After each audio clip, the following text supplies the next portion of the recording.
sedikit saja, makanya jangan bertele-tele Pak ya. Pointer-pointer pentingnya, nah berikut otopsinya nih gitu loh. Ya yang meyakinkan, semakin meyakinkan bahwa memang dia nih harus bertanggung jawab orang ini nih, si siapa namanya terdakwa ini, dan harus dihukum. Ya, ya. Baik Bapak, saya jelaskan pointer-pointernya. Jadi almarhum Dini Sera Afrianti ini berangkat dari apartemennya hanya dengan tersangka George Ronald Tanur menuju ke Black Hole KTV. Jadi fakta dari rekonstruksi peristiwa yang ada di dalam ruangan Black Hole itu memang sudah terjadi percekcokan dan tindakan penganiayaan, dan itu ada di bukti-bukti di rekonstruksi maupun juga diakui oleh tersangka tersendiri pada saat dilakukan rekonstruksi. Di sana sudah terjadi yang namanya penendangan dan pemukulan Bapak. Kemudian itu berlanjut di lift, pada saat di lift itu juga sudah terjadi pemukulan, yaitu pemukulan menggunakan botol itu yang lift itu ada ya? Ada rekaman, kita pernah lihat, ada yang pernah lihat? Ada rekaman, ada pengakuan dari terdakwa dan ada saksi. Ada pengakuan memukul pakai botol itu ada, ya? Ada. Oke, lanjut. Dan ada bukti dari visum juga, di bagian kepala belakang korban itu ada pendarahan. Begitu. Ya, saya lanjutkan Bapak ya. Karena adanya tindakan kekerasan seperti itu Bapak, kemudian pada saat itu juga sempat terkirim voice note dari korban kepada pihak teman korban yang mengatakan bahwasanya korban mengalami tindakan penendangan oleh tersangka. Itu ada, itu juga sudah dibacakan waktu di dalam persidangan. Jadi bunyinya adalah dia nendang aku terus, aku nggak tahu salah apa. Itu ada. Itu sudah disampaikan dalam fakta persidangan dan sudah dimasukkan dalam bukti forensik, digital forensik di persidangan. Kemudian pada saat di basement itu dalam rekonstruksi juga diakui oleh tersangka bahwasanya dia mengetahui posisi korban yang berada di sebelah kiri pintu mobilnya. Karena pada saat itu tersangka GRT ini menerangkan bahwasanya kamu mau pulang dengan saya atau tidak. Kemudian tidak ada respon dari si korban almarhum. Lantas kemudian si GRT ini bukannya turun untuk mengajak masuk, tapi dia menjalankan mobilnya. Yang kemudian mobil itu melindas korban. Menjalankan memutar Bapak, jadi korban ini terlindas roda belakang mobil. Jadi karena korban ini di sebelah kiri, dia berjalan gini. Ia terlindas di bagian belakang Bapak. Itu yang fakta-fakta yang ada di rekonstruksi. Kemudian pada saat korban itu sudah tergeletak, di sana ada security yang mengetahui dan menanyakan perihal itu. Kemudian beredar sebuah video di mana tersangka ini malah merekam si korban, dan pada saat ditanya oleh security, ini kenapa? Dia menjawab tidak tahu. Padahal dia mengetahui tentang adanya pelindasan itu tadi. Kemudian dia memasukkan korban ke dalam bagasi belakang mobil Toyota Innova Reborn. Itu juga atas permintaan dari security di Black Hole. Nah, siapa yang memasukkan ke sana? Yang memasukkan adalah tersangka ke dalam belakang mobil Toyota Innova Reborn. Pada saat mobil itu sudah dimasukkan dan korban itu berjalan dibawa oleh tersangka, ternyata tersangka ini tidak lantas membawa korban ke rumah sakit, tapi dia ke apartemen Orchard di Surabaya yang jaraknya kurang lebih itu 5 menit dari lokasi Pak. Di sana kemudian tersangka menurunkan korban di lobi, dibantu oleh pengunjung apartemen waktu itu. Yang kemudian tersangka ini diingatkan oleh oleh security apartemen dan pengelola apartemen, ini kenapa orang ini? Kenapa anak ini? Karena korban pada saat setelah menurunkan itu masih naik ke atas mengambil barang-barangnya, masih naik ke lantai atas mau bawa mobil, yang kemudian di atas didatangi oleh security untuk mengecek kondisi korban yang ada di lobi. Jadi sudah ada niat korban ini untuk mengambil atau dugaan kabur, melarikan diri. Kemudian ya tersangka, mohon maaf tersangka. Ya tersangka ya. Kemudian tersangka ini ditemui oleh pengelola apartemen yang apartemennya itu disewa oleh korban, yaitu Mbak Epi. Jadi Mbak Epi dan security apartemen ini sudah dihadirkan juga di persidangan. Mbak Epi dan security apartemen inilah yang membawa korban bersama tersangka menuju ke National Hospital. Di National Hospital, korban dinyatakan telah meninggal dunia kurang lebih 30-40 menit sebelum datang sampai di rumah sakit. Yang artinya ada dugaan kemungkinan korban sudah meninggal pada saat di basement atau dalam perjalanan menuju apartemen. Itu Bapak. Nah, fakta-fakta ini juga diperkuat dengan pada saat sudah dilakukan visum terhadap korban. Ya. Dengan pernyataan pertanyaan Pak Saroni, visumnya seperti apa? Visum sudah tertuang dalam surat dakwaan, termasuk juga di dalam tuntutan, dan ahli forensik pun juga sudah dilakukan pemeriksaan di dalam persidangan. Jadi jika kita melihat dalam visum, bukti visum ini dilakukan oleh Dr. Reni Sumino, SPFM, spesialis forensik mayat, magister hukum, dan sesuai hasil visum dengan nomor KF 23.0465 dengan jenazah almarhum Dini Sera Afrianti, hasilnya sebagai berikut, Pak. Jenazah berjenis kelamin perempuan, berusia antara 20 hingga 30 tahun, panjang badan 159 cm, warna kulit sawo matang.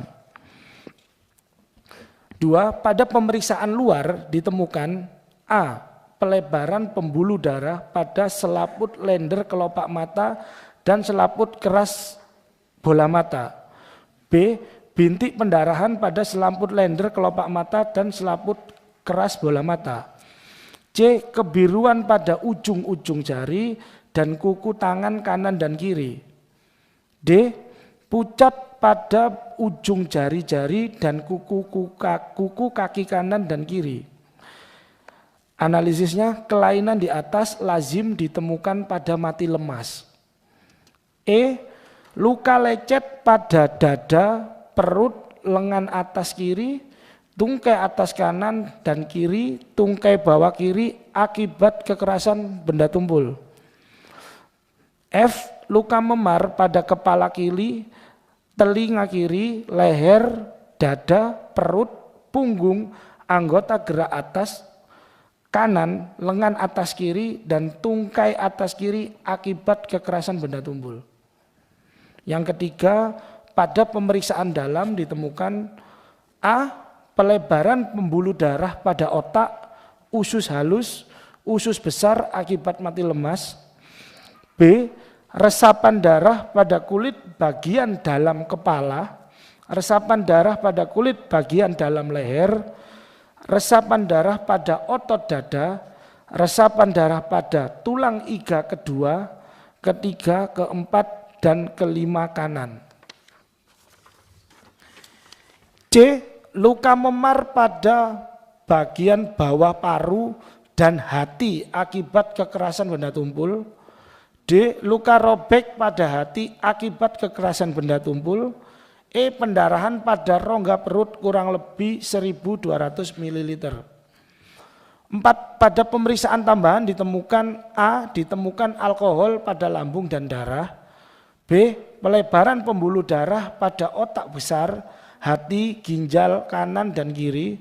C. Pendarahan pada tempat pertukaran udara paru kanan bawah dan paru kiri atas. 5.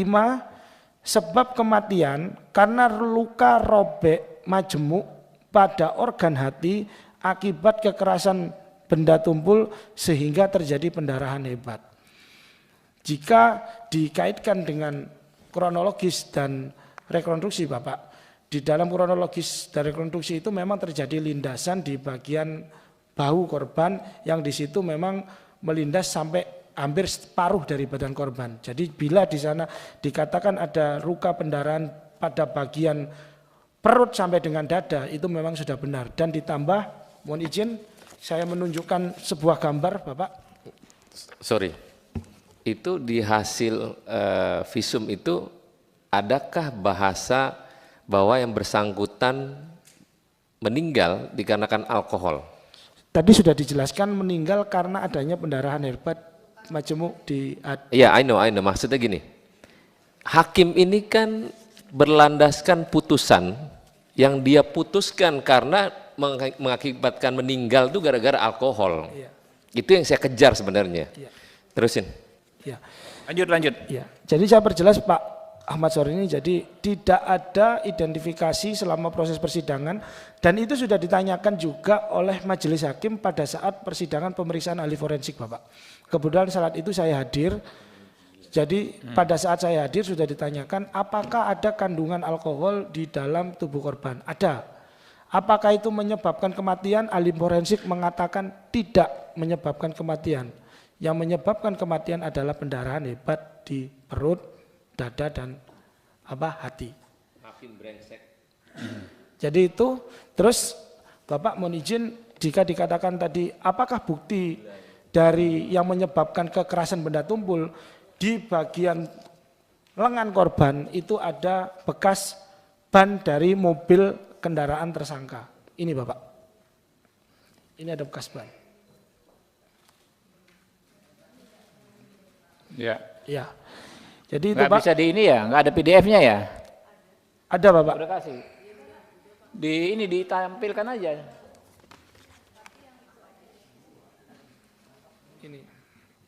Ini kondisi jenazah sebelum dilakukan otopsi.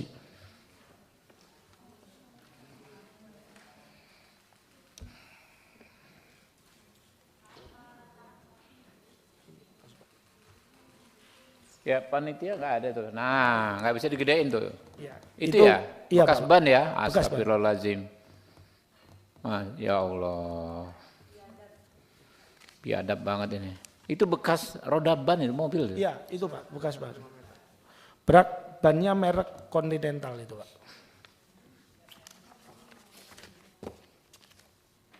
Ada.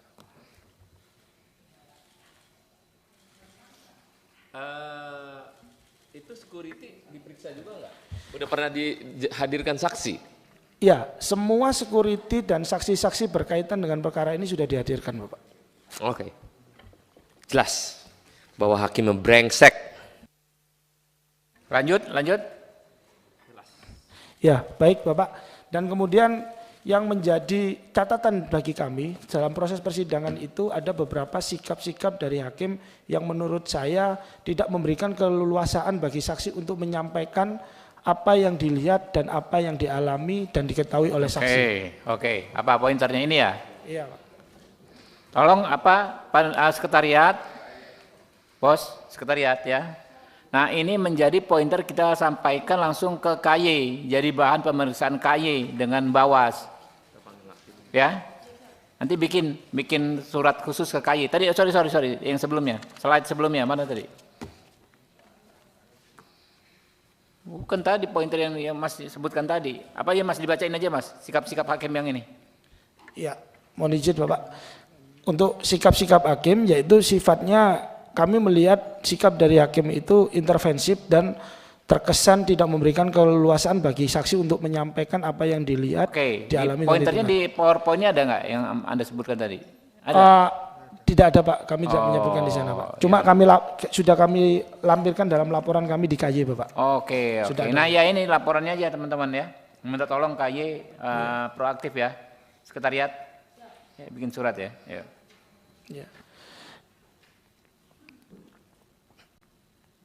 Iya, dan kembali lagi Bapak saya sampaikan jika dikatakan apa contohnya, jadi pada saat ahli forensik itu menyampaikan bahwasannya adanya kematian akibat pendarahan hebat dari perut, hati dan dada, hakim sempat menanyakan kepada ahli forensik pertanyaan yang tidak sesuai dengan substansi keahlian dari ahli Pak. Di mana dia menanyakan tahu dari mana kamu kalau itu meninggal karena dilindas mobil. Padahal tidak ada keterangan ahli yang menjelaskan tentang itu. Dan kemudian ada lagi Pak sikap dari hakim yang menurut saya tidak pro atau tidak berpihak kepada kebenaran untuk melindungi hak-hak dari almarhum Pak.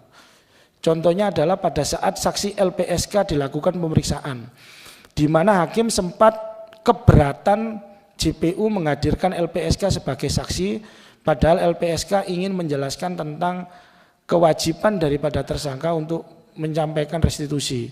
Dan restitusi tersebut sudah dimasukkan di dalam tuntutan. Dan pada saat itu hakim menyatakan, tahu dari mana kamu kalau tersangka yang melakukan pembunuhan? Kita belum tahu ini. Jadi buat apa kamu memberikan ini? Itu nanti aja. Begitu Pak. Itu yang disampaikan oleh hakim di dalam persidangan dan pada saat itu saya hadir di ruang sidang. Itu. Kemudian yang terakhir Bapak adalah tentang pelaksanaan putusan dari Majelis Hakim di Pengadilan Negeri Surabaya. Putusan harusnya dibacakan pada tanggal 22 Juli 2024 hari Senin, Bapak. Itu setelah ada waktu 14 hari sejak pledoi dibacakan oleh pihak kuasa hukum dari tersangka. Namun anehnya pada tanggal 22 Juli 2024 yang seharusnya sudah dijadwalkan pembacaan putusan, putusan tersebut ditunda dan baru dibacakan pada hari Rabu tanggal 24 Juli 2024 dengan menyatakan bahwasannya tersangka ini bebas dari segala tuntutan. Inilah yang menurut saya menjadi catatan-catatan kejanggalan-kejanggalan dari pertimbangan dan proses pemutusan hakim sampai dengan tersangka GRT ini dinyatakan bebas. Demikian Pak kiranya.